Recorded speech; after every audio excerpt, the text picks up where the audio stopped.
सीताराम दोस्तों, आपका फिर से स्वागत है मेरे YouTube चैनल राधे श्याम में। आज हम आपको श्री रामचरितमानस के अध्याय का अगला भाग सुनाते हैं। सुनाने से पहले मेरी आप सबसे विनती है कि आप सब मेरे चैनल को सब्सक्राइब, लाइक और शेयर करना ना भूलें। तो चलो आइए शुरू करते हैं। आज की हम राम कथा प्रारंभ करते हैं। जय श्री राम। सुनु मुनि मोह होई मन ताके, ज्ञान विराग हृदय नहीं जाके। ब्रह्मचरज व्रत रत मति धीरा, तुम ही की करहि मनोभव पीरा। हे मुनि सुनिए, मोह तो उसके मन में होता है जिसके हृदय में ज्ञान वैराग्य नहीं है। आप तो ब्रह्मचर्य व्रत में तत्पर और बड़े बुद्धिधीर हैं। भला कहीं आपको भी कामदेव सता सकता है। नारद कहु सहित अभिमाना, कृपा तुम्हारी सकल भगवाना। कृपा निदान करुणा निदान, मन दीख बिचारी। उर अंक करहु गर्भ तरु भारी। नारद जी के अभिमान के साथ कहा, भगवान यह सब आपकी कृपा है। करुणा निधान भगवान ने मन में विचार कर देखा। इनके मन में गर्व के भारी वृक्ष का अहंकार पैदा हो गया है। बेगिसो में डारी हो उखारी, पन हमार सेवक हितकारी। मुनि कर हित मम कौतुक होई, अवश्य उपाय कर बिमै सोई। मैं उसे तुरंत ही उखाड़ फेंकूंगा, क्योंकि सेवकों का हित करना हमारा प्रण है। मैं अवश्य ही वह उपाय करूंगा जिससे मुनि का कल्याण और मेरा खेल हो। तब नारद हरि पद सिर नाई, चले हृदय अहमिति अधिकाई। श्रीपति निज माया तब प्रेरी, सुनहु कठिन करनी तेहि केरी। तब नारद जी भगवान के चरणों में सिर नवा कर चले। उनके हृदय में अभिमान और भी बढ़ गया। तब लक्ष्मीपति भगवान ने अपनी माया को प्रेरित किया। अब उसकी कठिन करनी सुनो। वीर चहुमग महु नगर तेहि, सत जो जन विस्तार। श्रीनिवास पुर ते अधिक, रचना विविध प्रकार। उस हरि माया ने रास्ते में 100 योजन 400 कोस का एक नगर रचा। उस नगर की भांति भांति की रचनाएं लक्ष्मी निवास भगवान विष्णु के नगर बैकुंठ से भी अधिक सुंदर थी। बसहि नगर सुंदर नर नारी, जनि बहु मन सिज रति तनुधारी। ते पुर बसहि शील निधि राजा, अनगिनत हये गए सेन समाजा। उस नगर में ऐसे सुंदर नर नारी बसते थे मानो बहुत से कामदेव और उसकी स्त्री रति ही मनुष्य शरीर धारण किए हुए हों। उस नगर में शील निधि नामक राजा रहता था, जिसके यहाँ असंख्य घोड़े, हाथी और सेना के समूह टुकड़ियां थी। सत सुरेश सम विभव विलासा, रूप तेज बल नीति निवासा। विष्णु मोहनिता सुकुमारी, विष्णु मोह जसु रूप निहारी। उसका वैभव और विलास 100 इंद्रों के समान था। वह रूप तेज और बल नीति का घर था। उसके विषमोहिनी नाम की एक ऐसी रूपमती कन्या थी, जिसके रूप को देखकर लक्ष्मी जी भी मोहित हो जाए। सोई हरि माया सब गुण खानी, शोभातासु की जाई बखानी। करई स्वयंवर सो नृप बाला, आयत है अनगिनत महिपाला। वह सब गुणों की खान भगवान की माया ही थी। उसकी शोभा का वर्णन कैसे किया जा सकता है। वह राजकुमारी स्वयंवर करना चाहती थी, इससे वहां अनगिनत राजा आए हुए थे। मुनि कौतुकी नगर तेसी तेहि ग्याहु पूर्ववा सिंह सब पूछत भैउ सुन सब चरित भूप ग्रह आए करि पूजा नृप मुनि बैठाए। खिलवाड़े मुनि नारद जी उस नगर में गए और नगर वासियों से उन्होंने सब हाल पूछा। सब समाचार सुनकर वे राजा के महल में आए। राजा ने पूजा करके मुनि को आसन पर बैठाया। आनि देखाए नारद ही भूपति राजकुमारी कैउ नाथ गुण दोष सब एहि के हृदय विचारी। फिर राजा ने राजकुमारी को लाकर नारद जी को दिखाया और पूछा कि हे नाथ आप अपने हृदय में विचार कर इसके सब गुण दोष कहिए। देखी रूप मुनि वीरति विसारी बड़ी बार लगी रहे निहारी लक्षणता सुविलो की भुलाने हृदय हर्ष नहीं प्रगट बखाने। उसके रूप को देखकर मुनि वैराग्य भूल गए और बड़ी देर तक उसकी ओर देखते ही रह गए। उसके लक्षण देखकर मुनि अपने आप को भी भूल गए और हृदय में हर्षित हुए पर प्रकट रूप में उन लक्षणों को नहीं कहा। जो एहि बरहि अमर सोई होई समर भूमि तेहि जीत सके नहीं कोई से वही सकल चराचर ताहि बरहि शील निधि कन्या जाही। लक्षणों को सोचकर वे मन मन में कहने लगे कि जो इसे ब्याहेगा वह अमर हो जाएगा और रणभूमि में कोई उसे जीत ना सकेगा। यह शील निधि की कन्या जिसको वरेगी सब चर अचर जीव उसकी सेवा करेंगे। लक्षण सब विचारी उर राखे कछुक बनाए भूप सन भासे सुता सुलक्षण कहि नृप पाही नारद चले सोच मन माही। सब लक्षणों को विचार कर मुनि ने अपने हृदय में रख लिया और राजा से कुछ अपनी ओर से बनाकर कह दिया। राजा से लड़की के सुलक्षण कहकर नारद जी चल दिए पर उनके मन में यह चिंता थी कि करो जाय सोई जतन बिचारी जेहि प्रकार मोहि बरे कुमारी जप तप कछु न होई तेहि काला हे विधि मिलहि कवच विधि बाला। मैं जाकर सोच विचार कर अब वही उपाय करूं जिससे यह कन्या मुझे ही वरे। इस समय जप तप से तो कुछ हो नहीं सकता। हे विधाता मुझे यह कन्या किस तरह मिलेगी। यही अवसर चाहिए परम शोभा रूप विशाल जो बिलो की रीझे कोरी ते मैं ले जयमाल। इस समय तो बड़ी भारी शोभा और विशाल सुंदर रूप चाहिए जिसे देखकर राजकुमारी मुझ पर रीझ जाए और तब जयमाला मेरे गले में डाल दे।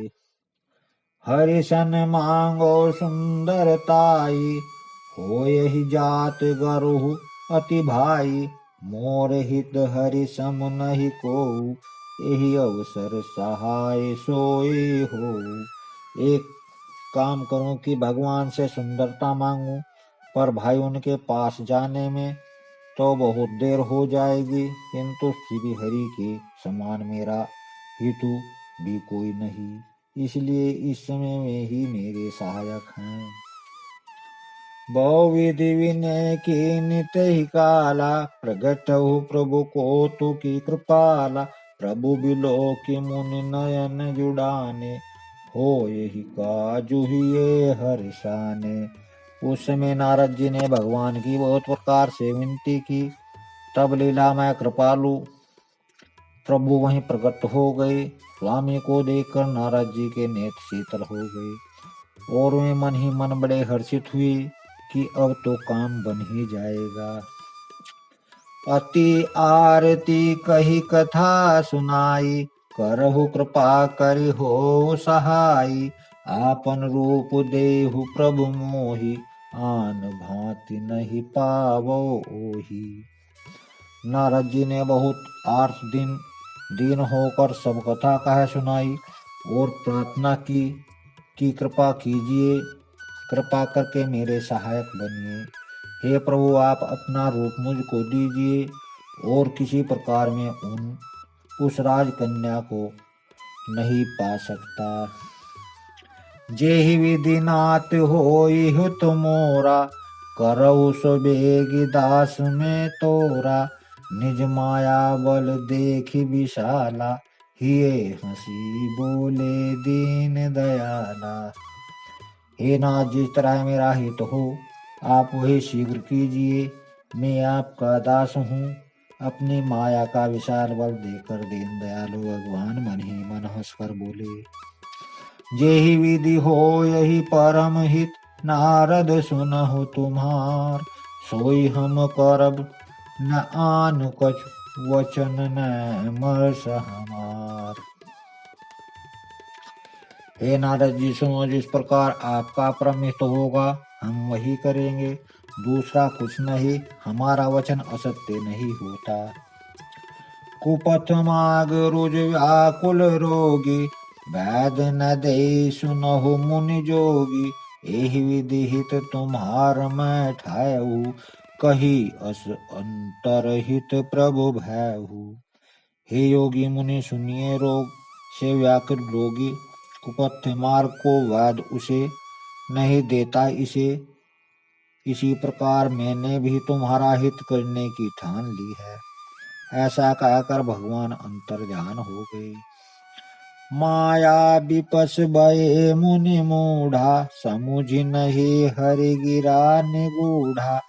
गवन तुरत तहाँ ऋषि राई, जहाँ स्वयंवर भूमि बनाई। भगवान की माया के वशीभूत हुए मुनि ऐसे मूढ़ हो गए कि वे भगवान की अगूढ़ स्पष्ट वाणी को भी न समझ सके। ऋषिराज नारद जी तुरंत वहां गए जहां स्वयंवर की भूमि बनाई गई थी। निज निज आसन बैठे राजा, बहु बनाव करि सहित समाजा। मुनि मन हरस रूप अति मोरे, मोहित जी आनहि बरहि न भोरे। राजा लोग खूब सज कर समाज सहित अपने अपने आसन पर बैठे थे। मुनि नारद मन ही मन प्रसन्न हो रहे थे कि मेरा रूप बड़ा सुंदर है, मुझे छोड़कर कन्या भूल कर भी दूसरे को न बरेगी। मुनि हित कारण कृपा निधाना, दीन कुरूप न जाई बखाना। सो चरित्र लखी काहू न पावा, नारद जानी सबई सिर नावा। कृपा निधान भगवान ने मुनि के कल्याण के लिए उन्हें ऐसा क्रूप बना दिया कि जिसका वर्णन नहीं हो सकता, पर यह चरित्र कोई भी न जान सका। सबने उन्हें नारद ही जानकर प्रणाम किया। रहे तहाँ दोई रुद्रगण, ते जाने सब भेव। वे प्रवेश देखत फिरहि, परम कौतुकी तेव। वहां दो शिव जी के गण भी थे। वे सब भेद जानते थे और ब्राह्मण का वेश बनाकर सारी लीला देखते फिरते थे। वे भी बड़े मोजी थे। जेहि समाज बैठे मुनि जाई, हृदय रूप अहमिति अधिकाई। तह बैठे महेश गण दो, वे प्रवेश गति लखई न कोई। नारद जी अपने हृदय में रूप का बड़ा ही अभिमान लेकर जिस समाज पंक्ति में जाकर बैठते थे, ये शिव जी के दोनों गण भी वहीं जा बैठे। ब्राह्मण के वेश में होने के कारण उनकी इस चाल को कोई न जान सका। करहि कोटि नारद ही सुनाई, नीकी दीन हरि सुंदरताई। रिझई राजकुमारी छवि देखी, इनहि वरहि हरि जानि विशेषी। वे नारद जी को सुना सुना कर व्यंग वचन कहते थे। भगवान ने इनको अच्छी सुंदरता दी है। इनकी शोभा देखकर राजकुमारी रीझ ही जाएगी और हरिवानर जानकर इन्हीं को खास तौर से बरेगी। मुनि ही मोह मन हाथ पराए, हंसई संभोगन अति सचु पाए। यद्यपि सुनई मुनि अटपटी बानी, समुझी न वरहि बुद्धि भ्रम सानी। नारद मुनि को मोह हो रहा था, क्योंकि उनका मन दूसरे के हाथ माया के वश में था। शिव जी के गण बहुत प्रसन्न होकर हंस रहे थे। यद्यपि मुनि उनकी अटपटी बातें सुन रहे थे, पर बुद्धि भ्रम से सनी हुई होने के कारण वे बातें उनकी समझ में नहीं आती थी। उनकी बातों को वे अपनी प्रशंसा समझ रहे थे। काहू न लखासो चरित विशेषा, सो स्वरूप नृत कन्या देखा। मृकट बदन भयंकर देही, देखत हृदय क्रोध भाते ही। इस विशेष चरित्र को और किसी ने नहीं जाना, केवल राजकन्या ने नारद जी का वह रूप देखा। उनका बंदर सा मुंह और भयंकर शरीर देखते ही कन्या के हृदय में क्रोध उत्पन्न हो गया। सखी संग ले कुंवरी तब चले जनु राज मराल, देखत फिरे मही सब कर सरोज जयमाल। तब राजकुमारी जी सखियों को साथ लेकर इसी तरह चली मानो राजहंसनी चल रही हो। वह अपने कमल जैसे हाथों में जयमाला लिए सब राजाओं को देखती हुई घूमने लगी। जेहि दिशि बैठे नारद फूली, सो दिशि जेते ही न बिलो की भूली। पुनि पुनि मुनि उस कई अकुलाई, देखी दशा हर गण न मुस्काई।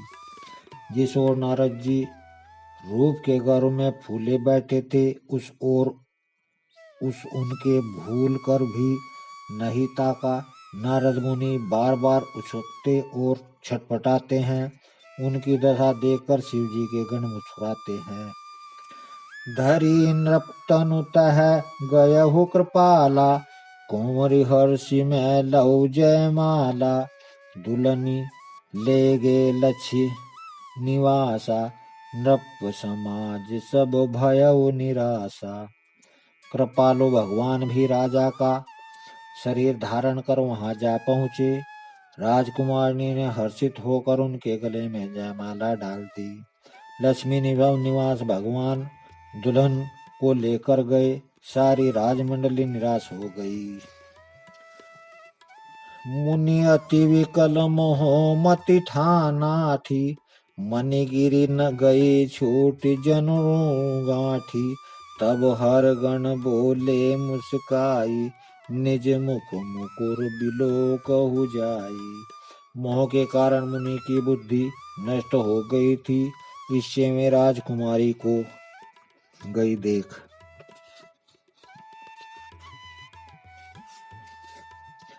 बहुत ही विकल हो गए, मानो गांठ से छूटकर मणि गिर गई हो।